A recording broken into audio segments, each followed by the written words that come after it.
No imaginário popular, costuma-se dizer que o suco verde, conhecido também como suco detox, ele tem o poder de tirar toxinas do corpo. Bem da verdade, o papel de fazer a limpeza das toxinas do corpo é do fígado. O suco detox, embora seja uma excelente sugestão, especialmente para dias quentes e quem sabe aí para completar uma dieta com falta de nutrientes, o papel desse suco, na verdade, é ser mais uma bomba de nutrientes propriamente dita do que uma forma de limpar o nosso organismo de toxinas. Mas a ideia de limpar um organismo de toxinas que pertence ao imaginário brasileiro popular há muito tempo, desde a época que nossos avós nos ofereciam aquela canjinha para limpar o nosso sistema, ela serve como uma excelente metáfora da nossa vida com Deus.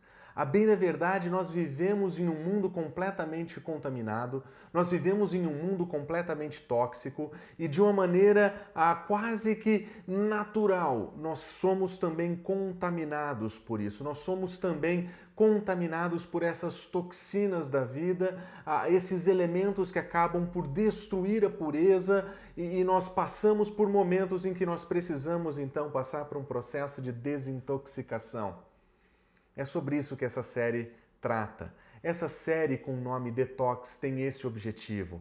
Nós queremos apresentar verdades das Escrituras que nos ajudam a viver uma vida livres das toxinas que nós encontramos por aí. Mas é muito importante que a gente mencione que a perspectiva bíblica a respeito da contaminação, ela é um pouco diferente do que nós costumamos pensar. A bem da verdade, é no coração que nós encontramos os nossos maiores problemas. É no nosso coração que nós encontramos aquilo que nos contamina de fato. Jesus Cristo, quando ensina sobre a pureza e a contaminação, ele diz que a pureza de um indivíduo ou a sua contaminação não consiste nos rituais que ele deixa de praticar, os rituais de limpeza, como naqueles dias o lavar as mãos. Ele vai dizer que o que contamina o homem é aquilo que vem de dentro. Em Marcos capítulo 7, versículos 21 a 23, ele diz o seguinte: é aquilo que vem de dentro do coração que contamina, pois de dentro do coração da pessoa vêm os maus pensamentos, a imoralidade sexual, o roubo, o homicídio, o adultério, a cobiça, perversidade, engano, paixões carnais, invejas, calúnias, orgulho e insensatez. Todas essas coisas desprezíveis são elas que contaminam o homem.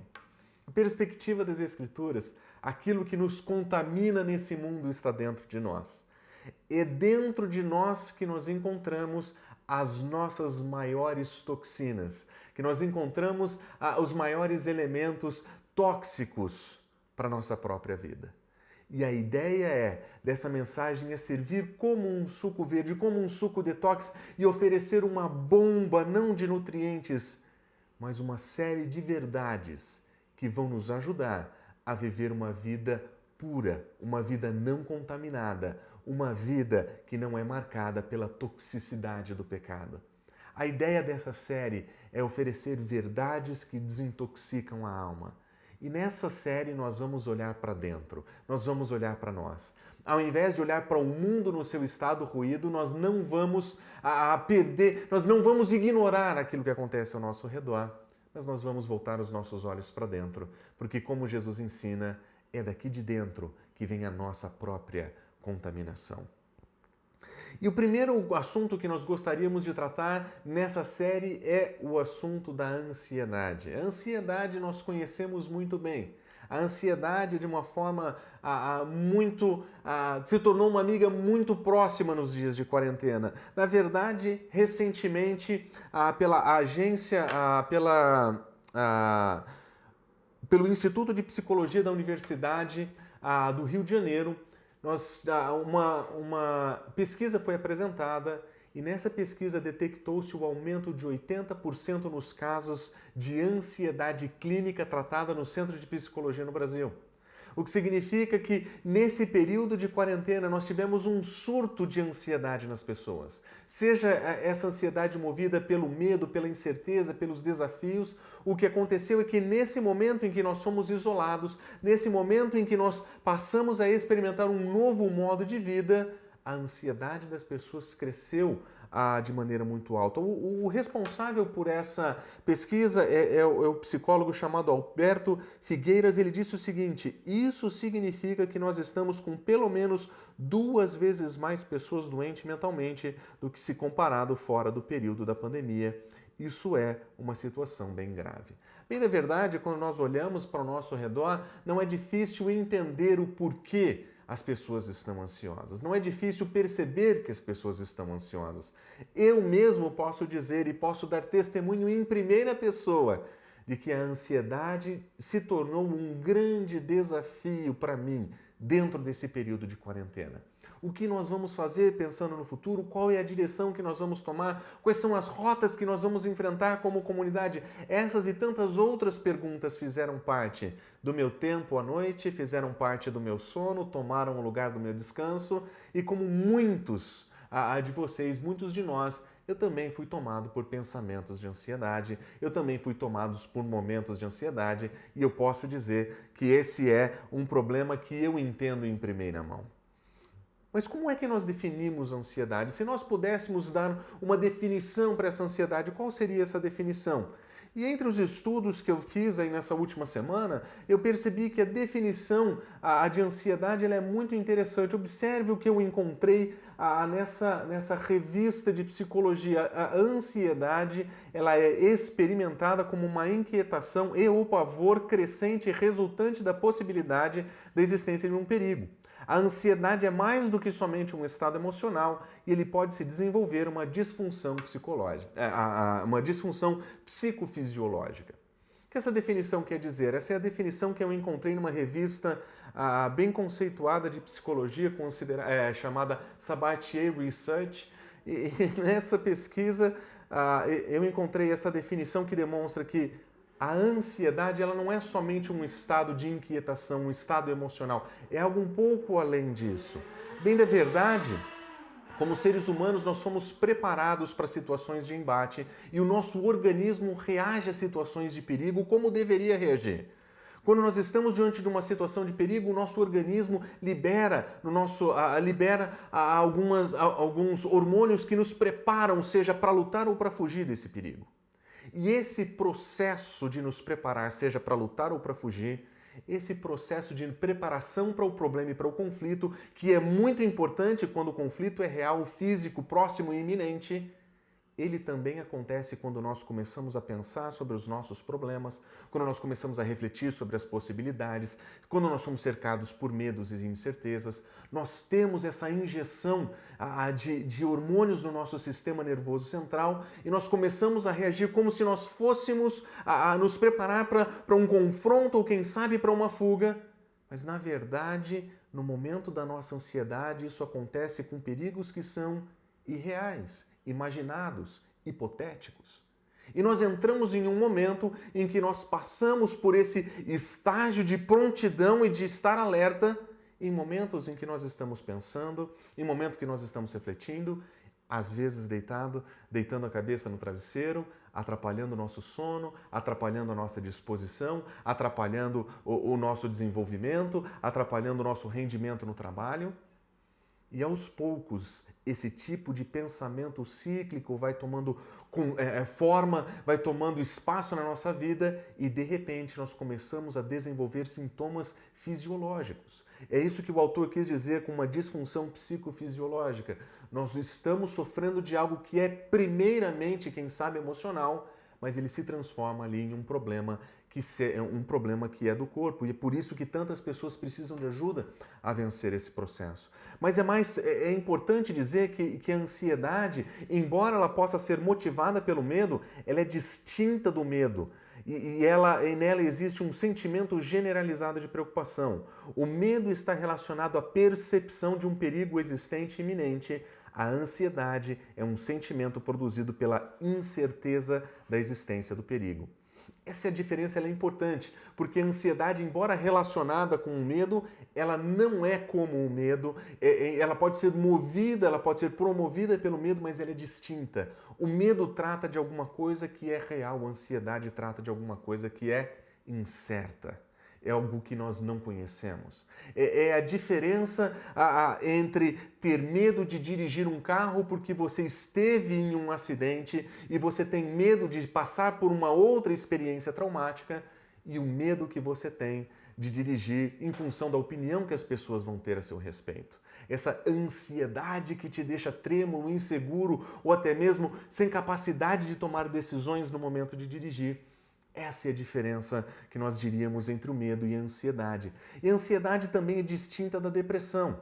A ansiedade, embora a princípio ela se manifeste de algo positivo, enérgico e que nos coloca em uma disposição de ação, com o tempo ela vai tomando o nosso lugar, ela vai tomando espaço no nosso sono, vai tirando de nós a nossa habilidade e energia de reagir e eventualmente nós nos encontramos tristes, mas não necessariamente depressivos.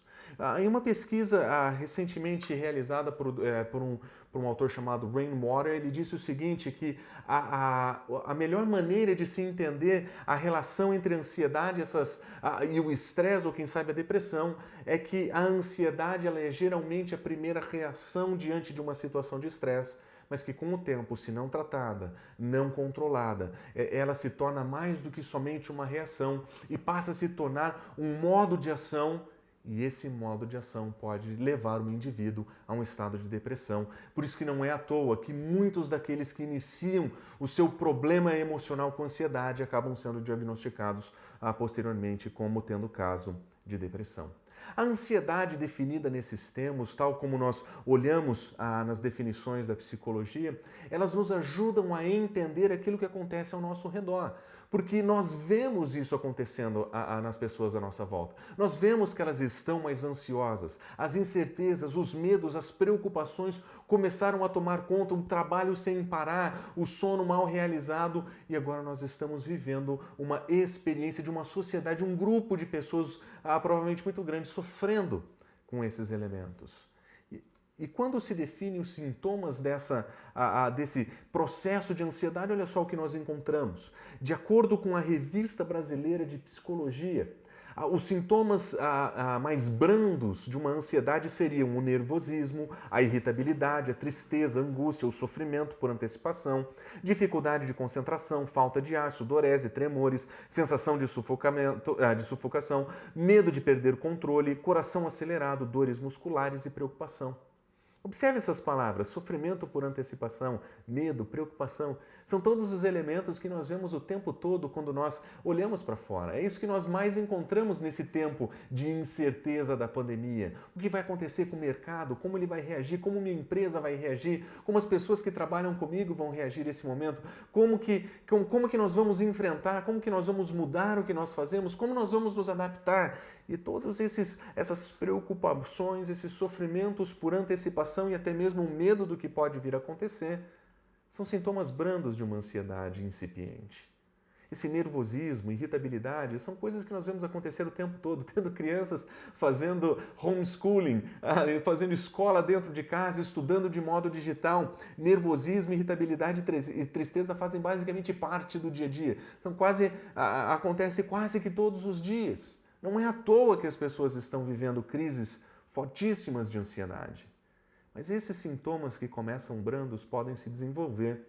E o Ministério da Saúde descreve os seguintes sintomas para uma ansiedade mais forte. Preocupação ou medo exagerado. Preste atenção na quantidade de vezes que usa-se a expressão exagerado ou, quem sabe, extrema. Sensação contínua de um desgaste ou que algo muito ruim vai acontecer.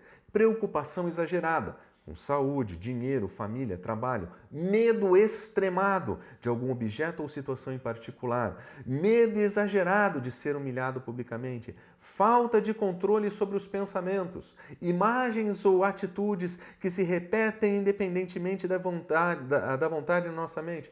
Pavor depois de uma situação muito difícil. A verdade é que todos esses elementos parecem ser desenvolvimentos daqueles mencionados anteriormente. É como se existisse um contínuo de piora no processo em que a pessoa lida com suas dores, com seus sofrimentos, com seus medos, com as suas perguntas. E quando nós olhamos para tudo isso e entendemos que o nosso contexto hoje é um contexto muito parecido, muito propenso a esse tipo de situação ou sentimento. Como é que nós vamos lidar com isso aqui? Como é que nós vamos enfrentar as nossas situações? E nós vamos enfrentar os nossos medos, as nossas preocupações? Como é que nós vamos compreender o que acontece com a nossa vida nesses momentos em que sofrimento, medo e preocupação parece ser uma norma na nossa existência? É nesse momento que eu convido você a voltar os seus olhos para a Escritura. Porque quando nós olhamos para as Escrituras, nós encontramos ali o que é que Deus nos ensina a respeito da vida. E como autor da vida, como autor da vida humana, como autor da alma humana, como aquele que conhece a psique humana como ninguém, como o seu autor, é bem provável que nós vamos encontrar na sua palavra ferramentas importantes para vivermos esses dias, enfrentando esse momento de distanciamento, medo, incerteza e preocupação de uma maneira descontaminada dessa ansiedade tóxica que nós estamos olhando ao nosso redor. Existe uma preocupação tóxica em volta de nós, um medo que é tóxico, contagiante e que nós precisamos aprender a entender e a batalhar e a enfrentar a partir das Escrituras, a partir daquilo que Deus nos ensina sobre a vida. E é muito interessante que quando nós abrimos as Escrituras, nós vamos encontrar muitas vezes a palavra ansiedade sendo usada. Mas nós precisamos começar a nossa reflexão considerando um ponto importante. Nós estamos diante de um mundo distinto. Quando nós abrimos as Escrituras, nós estamos falando de um momento do mundo em que os desenvolvimentos e teorias da psicologia, ou quem sabe até da psiquiatria, não haviam sido descobertas, não haviam sido mencionadas. As Escrituras, elas tratam de dilemas da alma e problemas do nosso coração em uma linguagem, em um modo que é completamente distinto daquele que nós encontramos na psicologia e na psiquiatria. Quando nós olhamos para as Escrituras, nós vemos que eles fazem as suas observações a partir do ponto de vista do seu momento, a partir das percepções culturais daquela situação em que eles viviam. E essas descrições bíblicas, elas são muito mais ontológicas, ou seja, elas descrevem muito mais o indivíduo da perspectiva das Escrituras e dos fenômenos que acontecem com ele, dos eventos que eles presenciam, do que da psicologia clínica dos nossos dias. O modo de se falar sobre esse assunto é completamente diferente, a linguagem é diferente, a percepção é diferente, a psicologia das Escrituras, a psicologia hebraica que nós encontramos nas Escrituras, ela é distinta do modo como se entende o ser humano e a sua psique nos nossos dias. Além disso, nós precisamos lembrar que a beleza da Escritura nesse contexto é que, embora ela tenha sido escrita antes do desenvolvimento dessas teorias contemporâneas, elas têm insight impressionante sobre como nós podemos enfrentá-las. Os termos são diferentes, a linguagem é diferente, mas os insights oferecidos também são. E os insights que as Escrituras apresentam, apesar de serem encontradas em livros escritos 4.000, 3.000 anos atrás, são insights interessantíssimos sobre como nós podemos viver. E nós só podemos atribuir esses insights à revelação, à capacidade de ter esses insights, à revelação divina.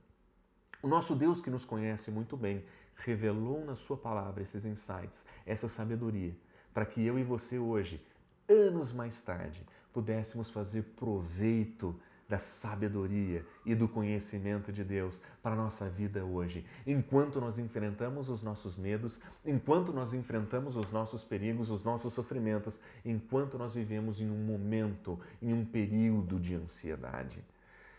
E é essa palavra que nós encontramos sendo apresentada no Salmo A19, quando nós lemos o seguinte: a lei do Senhor é perfeita e ela restaura, ela purifica, ela desintoxica a alma.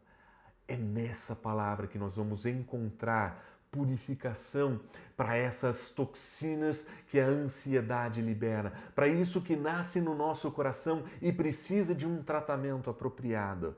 Nas Escrituras nós encontramos exatamente o que nós precisamos para vivermos uma vida desintoxicada desse mal. E é isso que nós vamos observar hoje, é isso que nós vamos olhar. Qual é o conceito que a Escritura apresenta sobre a ansiedade?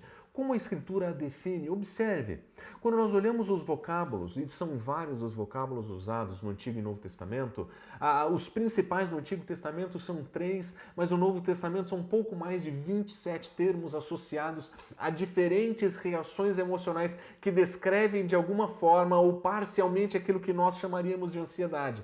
Quando nós olhamos para esses termos, o modo como eles são usados, nós descobrimos que a ansiedade, da perspectiva das Escrituras, ele é um estado continuado de preocupação. Observe o que nós lemos em Provérbios. A alegria do coração transparece no rosto, mas o coração ansioso ele vai oprimir o espírito. A palavra usada para descrever o coração ansioso aqui em hebraico descreve uma tristeza emocional, descreve uma reação emocional de tristeza e sofrimento. Eventualmente descreve o trabalho pesado, a dor. Mas esse coração que trabalha de modo pesado, esse coração que está sofrendo, esse coração ansioso, ele se manifesta no rosto. Ele se manifesta de um modo a ficar claro que ele não está passando por um momento de alegria. Ele é o oposto da felicidade, ele é o oposto da alegria. Esse estado de preocupação, ele também é descrito por Cristo Jesus quando ele ensina sobre as sementes que são lançadas na parábola do semeador e aquela que cai sobre os espinhos e que é sufocada pelos espinhos e não floresce. Jesus Cristo explica do seguinte modo: a que caiu entre os espinhos são aqueles que ouvem a palavra, mas eles, ao seguir o seu caminho, eles são sufocados pelas preocupações. As preocupações dessa vida, os prazeres dessa vida, as riquezas não permitem que essa pessoa amadureça e ela não cresce, ela não amadurece, ela é sufocada pela preocupação. Esse estado de preocupação, esse estado de passar por preocupações dessa vida que sufocam a alma do indivíduo, esse é mais um dos termos usados para descrever a ansiedade. Eles são sufocados pela ansiedade dessa vida, como é traduzido em outras versões. Esse estado de preocupação, ele também se manifesta naquele que se preocupa, mas é incapaz de acrescentar na sua própria vida uma hora.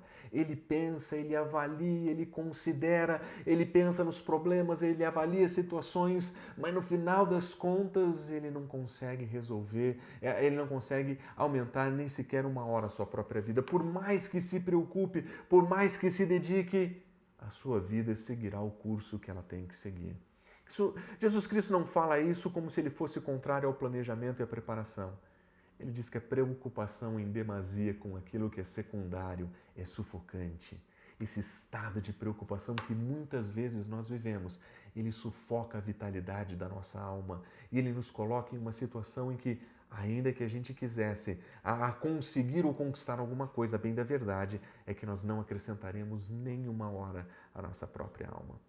Mas ele é mais do que somente um estado de preocupação.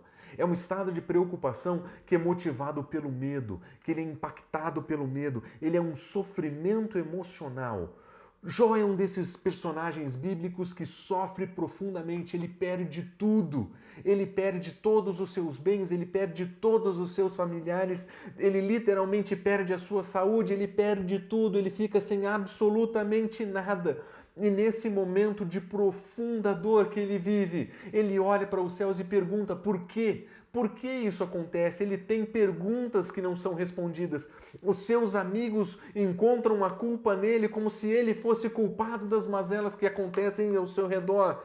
E nesse momento de perguntar, de procurar por respostas, nessa busca desenfreada por encontrar soluções para os seus problemas, Jó diz o seguinte no capítulo 9, versículos 27 a 28. Se eu disser, eu vou esquecer a minha queixa e eu vou mudar o meu semblante, eu vou sorrir, como se eu pudesse de maneira externa resolver a minha aflição, as minhas aflições, as minhas dores. Ele diz, ainda assim eu me apavoro com todos os meus sofrimentos. A palavra sofrimento e a palavra hebraica yatsab, aqui é a mesma palavra que em outros lugares descreve essa ansiedade, essa busca que ele tinha por respostas em meio a uma situação de profundo sofrimento, o colocava em uma situação de pavor. Ele estava com medo do que ele via em si mesmo. Ele estava de tal forma ansioso por respostas, ele estava de tal forma atolado no sofrimento, que ele sequer conseguia perceber a dimensão do medo que o motivava, do medo que carregava. E esse medo, esse sentimento, ele se desenvolve na vida dele até o ponto em que ele se vê sem completo controle. Ele não tem condição mais de controlar a própria vida. Em um ato de desespero, olha só o que ele diz: se tão somente fosse atendido o meu pedido, se Deus me concedesse o meu desejo, se Deus se dispusesse a me esmagar e soltar a sua mão protetora e me eliminar, pois ainda assim eu teria consolo, porque a minha alegria em meio a essa dor implacável de não ter negado as palavras do Senhor, que esperança eu posso ter se eu já não tenho mais forças? Em uma situação de profundo estresse, esse homem ansioso por respostas se vê entrando em um caminho de sofrimento tão profundo que ele entendia que a própria vida não valia mais a pena ser vivida e que morrer era a melhor alternativa para o seu sofrimento. O termo hebraico que descreve dor implacável, usado aqui, é o mesmo termo que descreve a ansiedade, o medo, o pavor, a dor, o sofrimento. E embora a linguagem seja completamente diferente daquilo que nós olhamos nas descrições e definições da ansiedade clinicamente definida pela psicologia, você percebeu como elas se parecem? Medo, pavor, ansiedade, preocupação demasiada, extremada. As Escrituras, quando contam histórias dos seus personagens, ela os descreve com uma clareza muito forte, com uma clareza intencional e demonstra os seus maiores sofrimentos. E o que nós encontramos aqui é que a Escritura caminha a demonstrar que, ainda em termos diferentes, ainda que a perspectiva seja diferente, existe algo muito parecido com aquilo que a psicologia define como ansiedade, com aquilo que as Escrituras a definem como ansiedade. Na verdade, Provérbios vai dizer o seguinte: o coração ansioso, ele deprime o homem. Esse coração que busca por respostas, que busca por soluções, que anseia por soluções para o seu problema, ele acaba experimentando o oposto da alegria que ele quer. Ele acaba experimentando a tristeza profunda, o sofrimento emocional, descrito aqui como depressão. Nem o termo ansiedade, nem o termo deprimir aqui são usados exatamente do mesmo modo como nós usamos hoje, mas é interessante observar que a sabedoria divina demonstra que a pessoa que tem um coração ansioso, ela caminha em direção a um estado de tristeza profunda. E é muito interessante observar os insights que Deus tem aqui e demonstrar que muito daquilo que a psicologia, a tão avançada dos nossos dias, fala sobre ansiedade, reflete aquilo que há muitos séculos o próprio Senhor já tinha dito na sua Escritura, aquilo que há muitos anos já estava claramente estampado na verdade das Escrituras. Mas as Escrituras não demonstram simplesmente, não apresentam somente uma definição. As Escrituras, elas vão além, elas mostram para nós pontos de atenção na nossa vida que nós precisamos prestar atenção se nós quisermos enfrentar as toxinas da ansiedade no nosso corpo. Em primeiro lugar, as Escrituras dizem que situações de estresse podem ser usadas para atrapalhar o modo como nós enfrentamos a nossa vida. Se você olhar para o Salmo 94, por exemplo, você vai perceber que o salmista que escreve aquele salmo está profundamente irritado. Ele está passando por um momento de profunda ansiedade por olhar à sua volta e ver a maldade estampada no mundo e, pior, ver o sucesso daqueles que são maus. Não somente ver o mal impune, mas o sucesso daqueles que vivem com o mal de uma maneira sem pagar propriamente por essa impiedade que eles vivem. E ao olhar para fora, ele encontra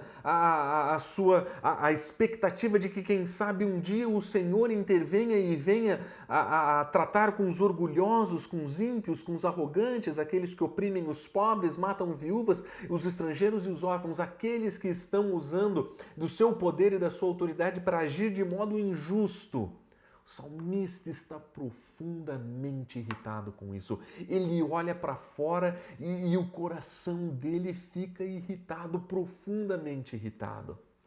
Lendo os primeiros versos desse salmo, talvez nós o pudéssemos classificar como um ode ao estado atual da nossa política, tal como apresentada pelos nossos jornais. Eu não sei como você se sente assistindo os jornais, mas quando eu assisto o jornal, eu sou tomado por uma inquietação, uma irritação de ver o mal à nossa volta, ver a impunidade solta. E o salmista, experimentando algo similar a isso, ele diz o seguinte: quando a ansiedade já me dominava no íntimo, naquele momento em que ele ruminava no seu próprio coração as maldades do mundo, ele diz o seguinte: mas o teu consolo trouxe auxílio à minha alma. O salmista, ele olha para um mundo corrompido e desgraçado. Ele olha para esse mundo marcado pela presença da desgraça e ele se irrita, e aquilo toma a sua paz, aquilo o inquieta, e ele admite: a ansiedade já estava dominando todo o seu íntimo. Situações de estresse podem muito provavelmente nos levar a uma situação de inquietação, nervosismo e de ansiedade. As Escrituras nos alertam que situações como essa precisam ser tratadas com a devida atenção. Porque em dias em que nós só ouvimos notícias ruins, nós só ouvimos descrições negativas da vida, ouvimos sobre a corrupção no nosso estado, quando nós ouvimos sobre a maldade que existe no nosso mundo, aquilo vai tomando um espaço no nosso coração, uma inquietação. Mas o salmista diz: mas eu encontrei consolo. O consolo de Deus aliviou a minha alma. Nesses momentos de estresse, o salmista nos ensina que é importante voltar os nossos olhos ao Senhor, porque muito provavelmente o estado caído do mundo vai continuar como está, independente das nossas inquietações, independente dos nossos medos, independente das nossas vontades. Ainda que nós gostaríamos de ter um país completamente diferente, viver uma situação completamente diferente da pandemia, bem da verdade é que as nossas inquietações não mudam nada no mundo. As nossas inquietações não fazem qualquer diferença. E no momento de profunda ansiedade, em uma situação de estresse, o salmista diz: é o consolo de Deus. É o consolo de Deus que traz alívio. Mas não só isso. As Escrituras vão dizer que esse desconforto, essa irritação e essa preocupação com a vida, dentro de um momento de incerteza, dentro de um momento de sofrimento e dor, pode muito bem ser piorado ou potencializado por um ato de desconfiança em Deus. Jesus Cristo vai falar no Sermão da Montanha por pelo menos 6 vezes: não se preocupem. Não se preocupem com suas próprias vidas, quanto ao que comer, quanto ao que beber, nem com seus próprios corpos ou com o que vão vestir. Não é a vida mais importante que a comida e não é o corpo mais importante que a roupa. Observe as aves do céu. Elas não semeiam, elas não colhem, elas não armazenam nos seus celeiros. Contudo, o Pai Celestial as alimenta. A preocupação que Jesus Cristo apresenta aqui, ela nasce de uma desconfiança de que se Deus é capaz ou não de suprir as nossas necessidades. Nós nos preocupamos porque, em última análise, nós nos preocupamos com coisas secundárias de uma maneira tóxica, porque muitas vezes nós não confiamos no cuidado paternal do nosso Deus. Nós observamos as aves do céu, nós sabemos que elas são cuidadas por Deus, mas por alguma razão nós duvidamos que o nosso Senhor é capaz de fazer o mesmo conosco. A Escritura não somente define ansiedade para nós, ela demonstra situações de atenção, situações de estresse e situações de desconfiança do nosso Deus. Quando nós não confiamos no cuidado protetor do nosso Senhor, e nós nos preocupamos de maneira tóxica com a vida. Nós nos preocupamos de uma maneira que é além do necessário, que é marcada por um exagero, que é marcada por, em essência, uma certa desconfiança de que Deus é capaz de cuidar da nossa vida. E nós fazemos isso porque nós mantemos uma perspectiva terrena da vida. Nós queremos resolver todos os nossos problemas. Nós queremos abraçar tudo ao nosso redor. Nós queremos enfrentar os dilemas do trabalho e o do trabalho do nosso cônjuge. Nós queremos enfrentar os problemas da vida e as dificuldades dos outros. Nós queremos resolver os problemas do mundo. Nós queremos resolver as dificuldades do nosso país. Nós queremos resolver a nossa nação. Nós queremos tantas coisas e buscamos tantas coisas e nós nos esquecemos que nós não somos capazes nem responsáveis por nenhuma delas. O Senhor não colocou sobre nós a responsabilidade de resolver todas as coisas no mundo. Ele não colocou sobre nós de resolver agora, imediatamente, todas as mazelas da humanidade. E quando nós adotamos uma perspectiva terrena, além dessas preocupações que estão além do alcance das nossas responsabilidades, existem aquelas preocupações que tomam conta do nosso coração sem parar. Será que eu vou ter esse dinheiro? Será que eu consigo pagar as contas? Será que o trabalho vai dar certo? Será que os clientes vão responder? Será que a venda vai ser feita? Será que a venda que foi feita será paga? E todas essas preocupações que começam a tomar o nosso coração, os nossos pensamentos e começam a inundar a nossa mente. E elas começam a tomar controle da nossa vida e com o tempo nós perdemos a noção de que nós estamos tirando Deus do seu lugar soberano sobre a nossa vida, como aquele que cuida e protege, e nós estamos entrando e assumindo aquele lugar como se fosse nosso, como se nós tivéssemos que fazer. E nessas situações, nós passamos por momentos de profunda ansiedade, medo e a incerteza que nos cercam, elas potencializam isso. Mas é aqui no nosso coração que a luta está sendo travada. É aqui que essa situação de estresse, é aqui que essa perspectiva terrena, é que essa desconfiança de Deus toma forma e é aqui que nós vemos o nosso fracasso. Porque nós queremos tomar o lugar de Deus nas nossas vidas e nós queremos fazer por nós o que nós achamos que Deus deveria fazer por nós. E é aqui que nós vamos encontrar o que as Escrituras chamam de uma ansiedade que funciona como uma disfunção, como um modo de funcionar de maneira quebrada. A ansiedade nos coloca em um lugar agora em que nós não funcionamos bem, nós estamos experimentando com toda a força o estado caído, o nosso estado de pecado, nossa situação de pecado diante de Deus e nós percebemos que a ansiedade ela se torna uma idolatria. Nós substituímos o lugar central do nosso Senhor com as nossas vontades, com o nosso eu.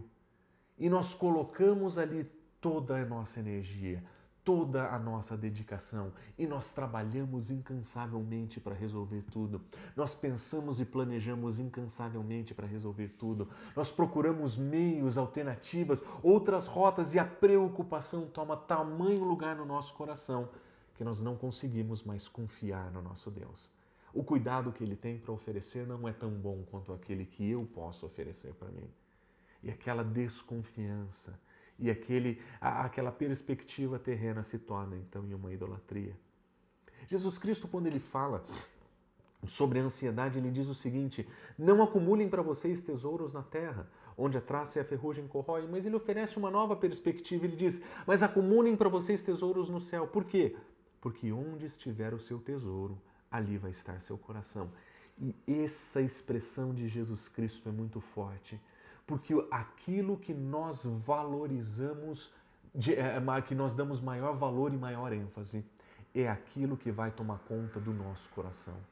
E cá entre nós, se nós somos honestos, grande parte das nossas preocupações elas são tomadas por coisas que não são piedosas, são preocupações por provisão.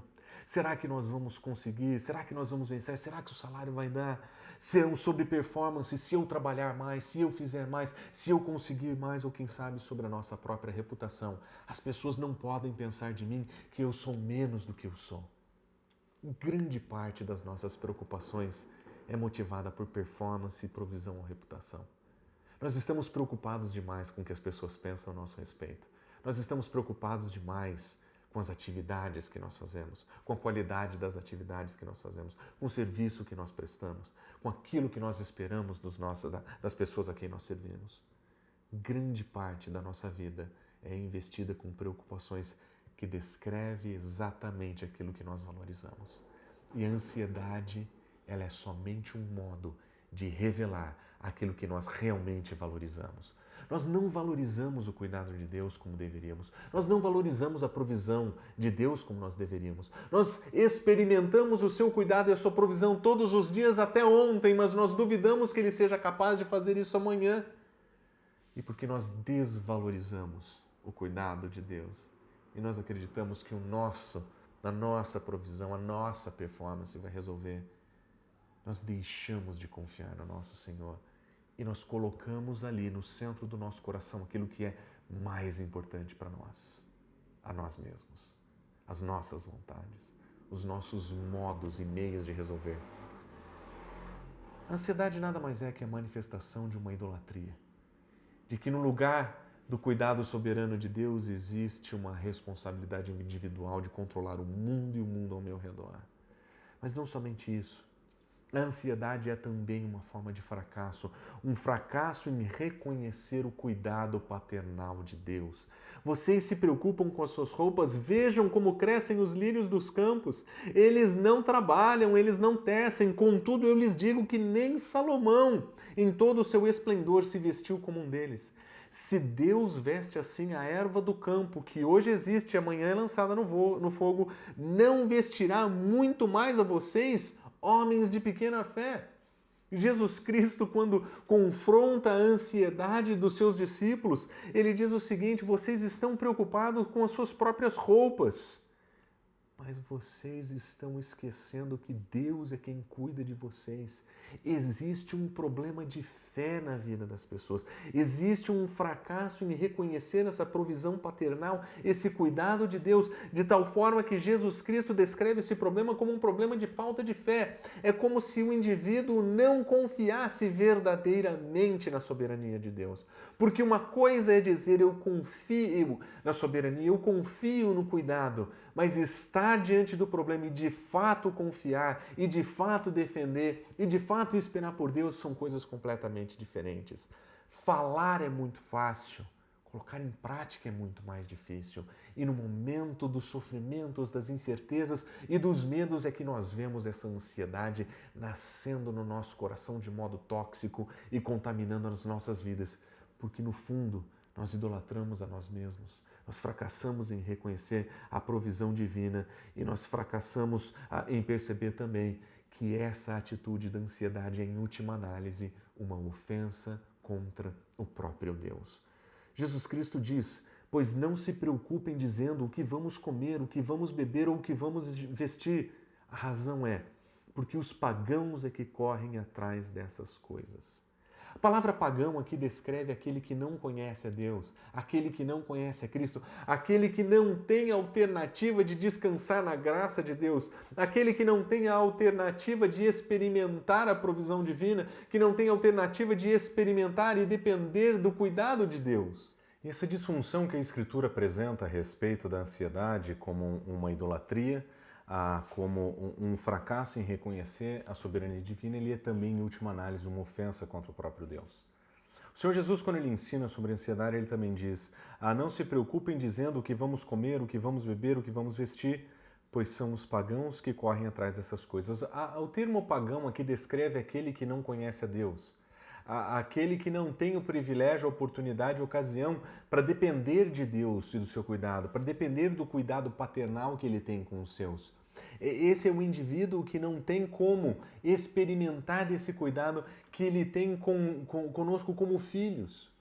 E essas pessoas que não têm esse privilégio e oportunidade, são elas que vivem marcadas por essas preocupações e ansiedades. São elas que vivem atoladas nas suas próprias ansiedades e nos seus próprios medos. São elas que se preocupam de um modo tóxico com a vida, em particular com coisas que são secundárias. Quando nós olhamos para as Escrituras desse modo, nós percebemos que a ansiedade é muito mais do que um sofrimento emocional.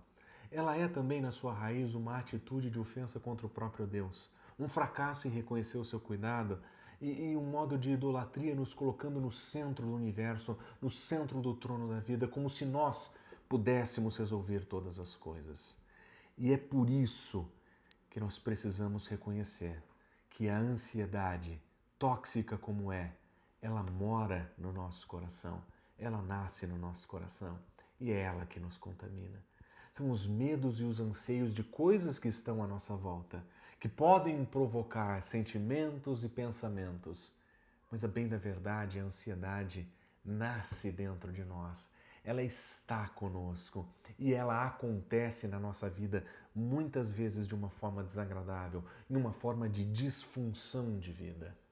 É por isso que nós precisamos enfrentar essa toxicidade da ansiedade, esse modo ansioso de vida, esse jeito preocupado de viver, com verdades que nos libertam das toxinas da ansiedade.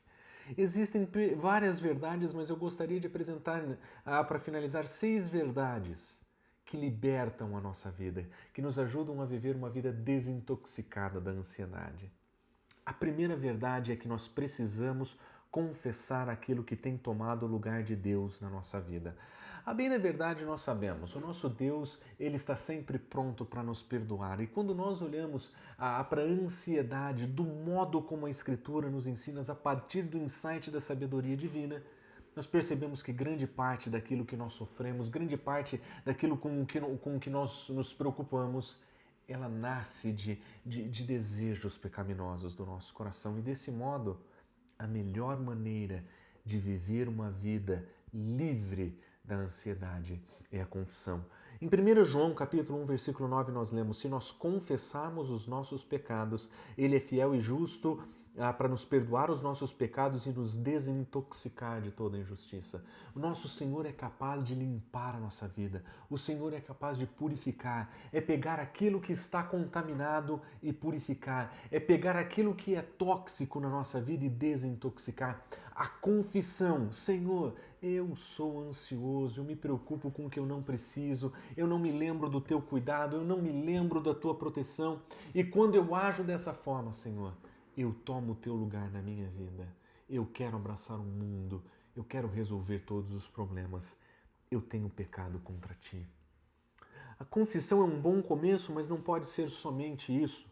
Nós precisamos também reconhecer a futilidade da preocupação. Grande parte das nossas preocupações são com cenários hipotéticos e reais, medos que nunca vêm acontecer. Nós ficamos muitas vezes paralisados diante de diversas situações, pensando em cenários hipotéticos e preocupamos com coisas que nunca vão acontecer, cenários que nunca vão se concretizar. E como Jesus Cristo disse, nós não podemos acrescentar uma hora no curso da nossa vida. Não vai fazer diferença.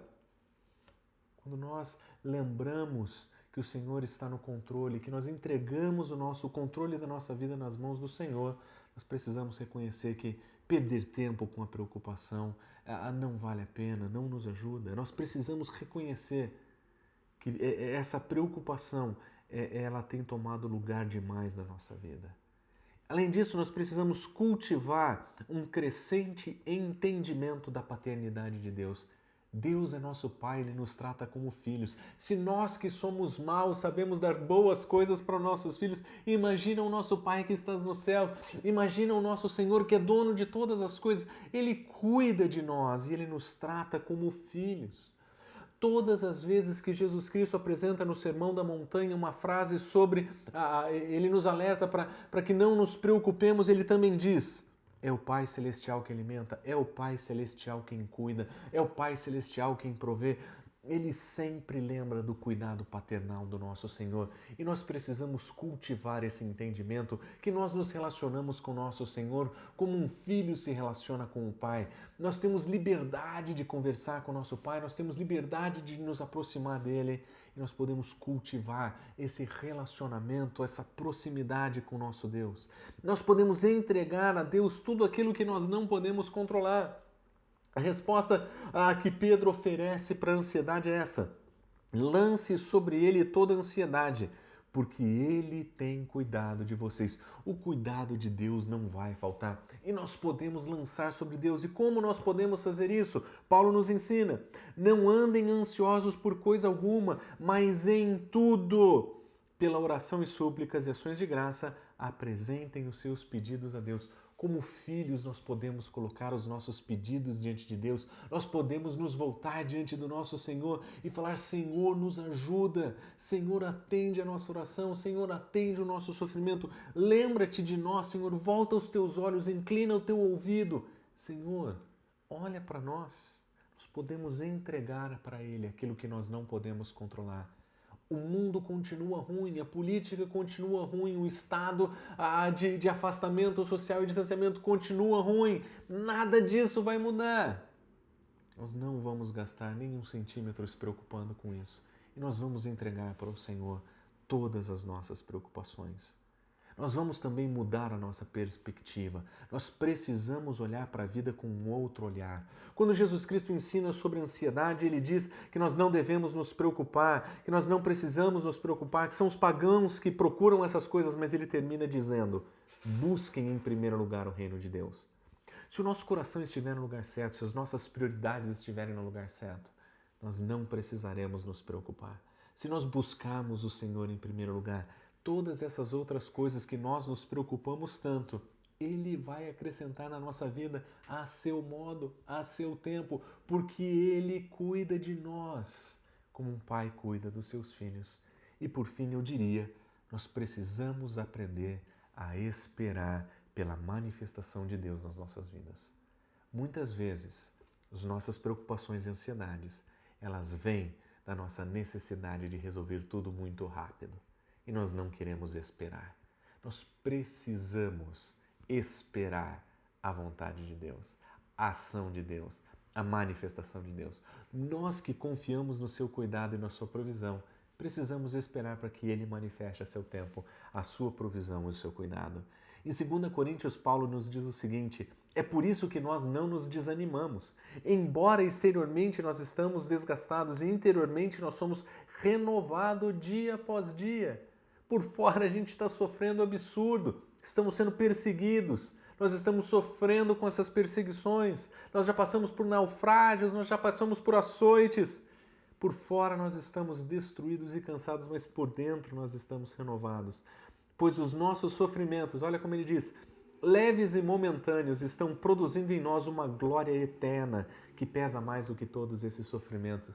Existe um futuro com o Senhor, uma glória eterna, que é a que deveria ser a nossa perspectiva a todo momento. Esses sofrimentos leves e momentâneos não se comparam com a glória que em nós vai ser revelada. Essa esperança, essa expectativa de que um dia nós estaremos com o nosso Senhor, deveria nutrir o nosso coração. E essa esperança deveria mexer com a nossa vida, porque enquanto a ansiedade nos sufoca, a esperança nos permite respirar. Na ansiedade nós antecipamos um perigo possível, mas na esperança nós antecipamos a certeza do cuidado de Deus. Deus vai cuidar de nós, Deus vai nos proteger e nós não podemos perder de vista que nós estamos vivendo dias terrivelmente tóxicos em termos de preocupação. Mas se nós quisermos levar uma vida livre das toxinas, livre dessa contaminação, da ansiedade, nós precisamos começar confessando o nosso pecado. Em segundo lugar, reconhecendo o cuidado de Deus, cultivando uma visão correta da sua paternidade, entregando a Ele tudo o que eu não posso controlar, mudando a minha perspectiva sobre as coisas, olhando de uma perspectiva eterna e esperando na manifestação divina. Quando nós fizermos isso, então nós vamos a viver de maneira não contaminada nesse mundo de ansiedade tóxica. Vamos orar? Senhor, muito obrigado pelo tempo que nós tivemos hoje. Que o Senhor nos dê, Senhor, condições de continuar vivendo nesse mundo em meio a tantas incertezas e medos, mas confiando sempre no Senhor. Que nós venhamos a depositar no Senhor a nossa esperança e que a nossa vida seja orientada pela Tua palavra. Nos ajuda, Senhor, a entregar tudo o que nos aflige nas Tuas mãos, para que assim a gente possa viver para a Tua honra e para a Tua glória. Nós oramos em nome de Jesus. Amém.